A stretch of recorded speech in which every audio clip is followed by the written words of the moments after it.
France humiliée par les États-Unis de Trump qui répond lâchement par une sanction nulle et de nul effet contre l'ambassadeur des États-Unis à Paris. C'est quoi l'affaire?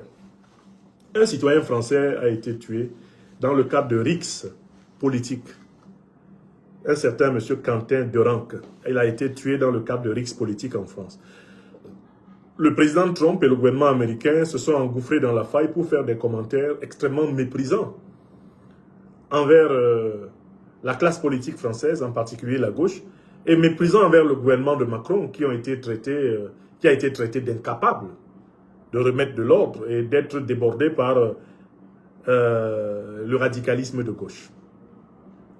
Face à ces propos paternalistes, condescendants, méprisants et intolérables, eh bien, le régime du président français Emmanuel Macron a cru bon de convoquer l'ambassadeur des États-Unis d'Amérique en France, un certain donc M. Kouchner. Il a été convoqué par le ministre des Affaires étrangères de la République française, Jean-Noël Barrot. Il a été convoqué pour que les autorités françaises lui signifient leur désapprobation des propos terribles, méprisants, condescendants, tenus par, eh bien, les autorités américaines à propos d'une affaire intérieure à la République française. L'ambassadeur américain en France, M. Kouchner, a refusé de déférer à la convocation. Il est resté tranquillement à vaquer à ses affaires. S'il avait un match de tennis à jouer, il allait jouer à son match de tennis. S'il avait un match de hockey à regarder à la télé, il a regardé son match de hockey. Bref, l'ambassadeur américain Kouchner a refusé de se rendre intuitu personae au Quai d'Orsay afin de déférer à la convocation du ministre français des Affaires étrangères, Jean-Noël Barrot. En langage diplomatique, c'est une faute gravissime. Et dans presque toutes les traditions diplomatiques connues, quand un ambassadeur d'un pays étranger refuse de déférer à la convocation du pays hôte, cet ambassadeur est décrété persona non grata dans les minutes qui suivent. Il est sommé de plier bagage dans les 24, les 48 ou les 72 heures à tout prendre. Je vous donne un exemple très simple. Un ambassadeur de France qui était au Niger en 2023 et qui était particulièrement insolent, méprisant, injurieux envers les Nigériens, à qui il a même demandé de dire merci à l'Union européenne parce que l'Union européenne leur donnait de l'eau à boire. Cet ambassadeur, un certain M. Sylvain Ité, avec qui je suis en procès, à la demande de son patron Macron d'ailleurs, le procès aura lieu le 7 mai prochain à Paris. Ce M. Sylvain Ité a été dûment sommé et convoqué par les autorités nigériennes, du CNSP, du président Abdourahmane Tiani. Sylvain Ité a refusé de déférer à cette convocation. Il lui a même été ordonné de dégager, de quitter le Niger dans un délai raisonnable. Il a refusé d'obéir à cette injonction au motif qu'il ne considérait pas les autorités nigériennes comme étant des autorités légales et légitimes et que pour lui, le véritable président, c'était le junta de Niamey, Mohamed Bazoum, qui a fait boum. Mais Sylvain Ité a été chassé de force par le mano à mano, le bras de fer, qui a été imposé aux troupes néocolonialistes françaises à Niamey. C'est quand il s'est rendu compte que les troupes néocolonialistes françaises ne pouvaient pas vaincre militairement l'armée nigérienne, qui était rassemblée comme un seul homme, derrière son chef, le président Abdourahmane Tiani. C'est à ce moment qu'Emmanuel Macron a battu en retraite, demandé à l'armée française d'obéir à l'injonction de quitter le sol nigérien. Et dans la foulée, la queue entre les jambes, Sylvain Ité fila. Il fila nuitamment.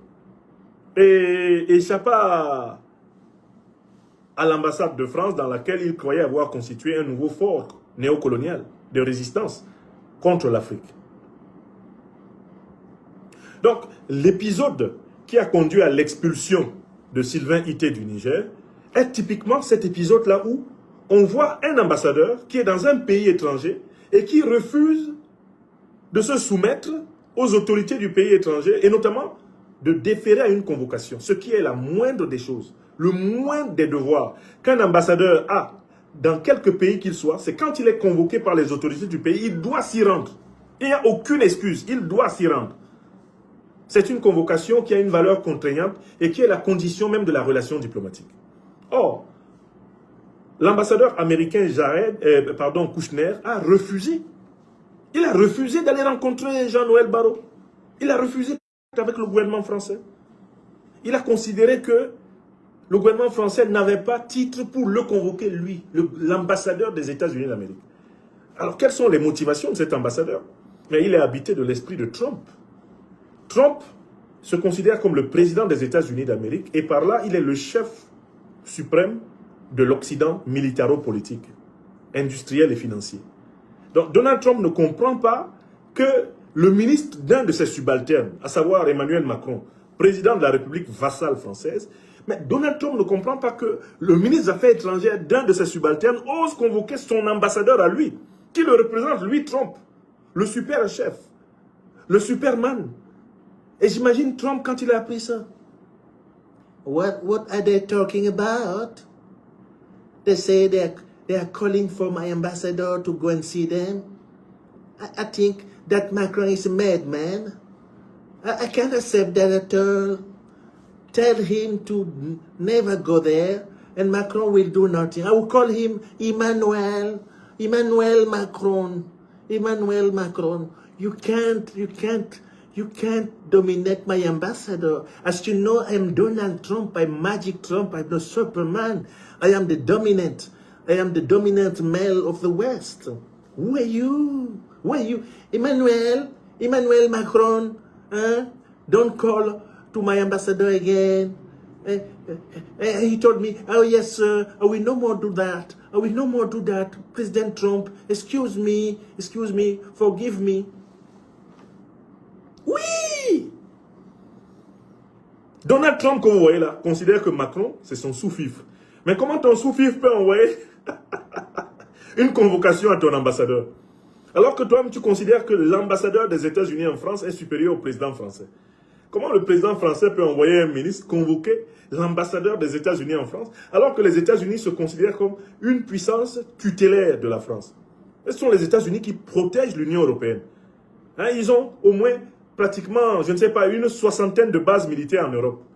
Hein, ils sont présents militairement en Italie, en Allemagne, en Belgique. Ils ont des bases militaires au Royaume-Uni. Ils sont présents au Danemark. Ils sont même présents au Groenland. Voilà des gens qui sont sous protection.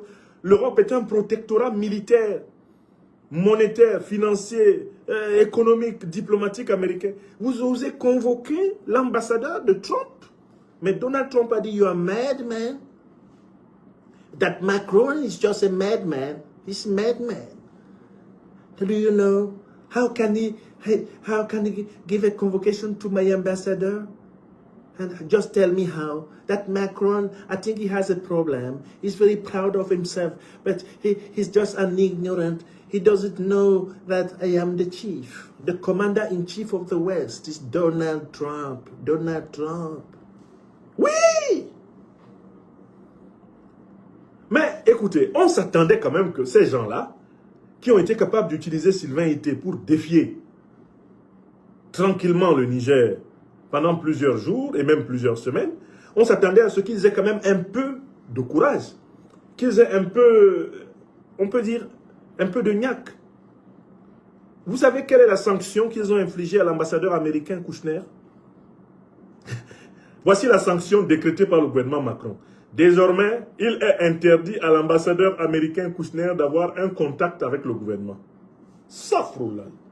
Mais le monsieur a refusé justement d'être en contact avec vous. Il a dit qu'il n'a pas besoin de vous pour être ambassadeur des États-Unis en France. Parce que l'ambassadeur des États-Unis en France fait ce qu'il veut, pas ce que Macron veut. Il n'obéit qu'à Donald Trump, qui est son chef. Vous avez convoqué le monsieur. Le monsieur a dit qu'il ne vient pas. Il a dit qu'il ne veut pas de contact avec vous. Et vous, la sanction que vous lui infligez, c'est que vous dites que vous aussi, vous ne voulez pas de contact avec lui. Mais c'est ce que lui-même voulait. Le type a dit qu'il ne vient pas. C'est-à-dire que le type a décrété, je ne veux avoir aucun contact avec le gouvernement Macron.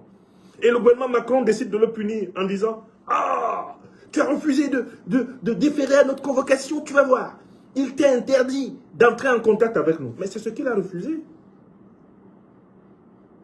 quelqu'un te dit que lui, il ne veut pas venir te saluer. Alors qu'il est chez toi, dans ta maison, il vit dans ta maison. Il dit que lui, il ne te salue plus.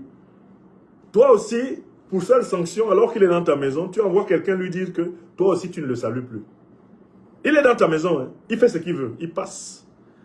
Il va aux toilettes, il va au salon, il va au frigo, il est à l'aise, il va dans la cour, hein? Il a les clés de la maison, il entre et il sort comme il veut. Il dit que lui, là, il ne te salue plus. Il ne veut même plus te voir. Il est dans ta maison, hein? Et toi aussi, tu envoies quelqu'un lui dire, moi aussi, je ne te salue plus. Moi-même, je ne veux plus te voir. Hein? Tu es dans la maison, je suis dans la maison, mais vraiment, on ne se parle plus. Vous voyez la réponse de la France? Voilà la réponse de la France de Macron. Une réponse nulle et de nul effet. C'est l'ambassadeur Kouchner qui a rompu le contact direct avec le gouvernement français. On ne peut pas le punir en rompant le contact avec lui, puisque c'est exactement ce qu'il a fait. C'est exactement ce qu'il voulait. À la limite, en fait, cette sanction contre l'ambassadeur Kouchner est une forme de reconnaissance. On lui dit, côté français, vous avez eu raison de ne pas vouloir parler avec nous. La preuve, nous vous donnons raison. Ne parlez pas avec nous. Qui sommes-nous? Macron est un vassal occidental, comme les autres. Il est comme Merz, il est comme Starmer, il fait les 4 volontés de Trump. C'est tout. On n'a pas besoin de discuter avec Macron, alors qu'on est l'ambassadeur du chef à Macron. On s'adresse directement au chef. Le chef donne les ordres à Macron.